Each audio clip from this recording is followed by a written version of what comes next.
모세와 함께 애굽에서 탈출한 이스라엘 백성들은 약 1년 후 시내산이라는 곳에 도착해요. 하나님께서는 이곳에서 모세와 이스라엘 백성들에게 약속의 말씀, 율법의 말씀을 전해주시죠. 2개의 돌판에 새겨진 십계명의 말씀 말이에요. 십계명은 나 외에 다른 신들을 내 앞에 있게 말아라. 우상을 만들지 말고 절하지 말고 섬기지 말아라. 하나님의 이름을 함부로 부르지 말아라. 안식일을 지켜라. 부모를 공경하라. 살인하지 말고 거짓말하지 말고 도둑질하지 말아라. 라는 내용들이 적혀 있죠. 하나님께서는 이스라엘 백성들에게 말씀하세요. 나 하나님을 미워하는 사람에게는 3대까지 벌을 주겠다. 하지만 나를 사랑하고 내 계명을 지키는 사람들에게는 수천 대의 자손에 이르기까지 한결같은 사랑을 베풀겠다. 라고 말이죠. 하나님을 미워하는 사람은 하나님께서 주신 율법의 말씀을 지키지 않는 사람, 그리고 하나님을 사랑하는 사람은 바로 하나님의 율법을 기억하고 지키는 사람을 뜻하는 것이겠죠. 이렇게 주어진 율법의 말씀과 함께 이스라엘 백성들의 삶은 시작되어 이제 말씀을 잘 따르면서 하나님께서 약속하신 가나안 땅에 들어가기만 하면 될 것 같은데요. 안타깝게도 이스라엘 백성들은 가나안 땅을 거부하고 애굽 땅으로 돌아가겠다며 불평과 원망의 말을 뱉고 말아요. 그것도 아주 많이 말이죠. 그런데 놀라운 것은 이렇게 수많은 원망과 불평을 늘어놓는 사람들이 결국에는 가나안 땅에 들어갔다는 사실이에요.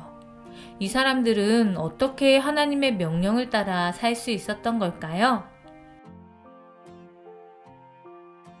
오늘 우리가 읽은 신명기의 말씀은 모세의 마지막 설교, 유언과도 같은 내용이 담겨져 있는데요. 모세는 이스라엘 백성들에게 새로운 이야기를 하는 것이 아니라 그동안 해왔던 이야기를 다시 한번 들려줘요. 하나님께서 이스라엘 백성들에게 주셨던 계명, 즉 십계명이죠. 한 계명 한 계명을 다시 들려주죠.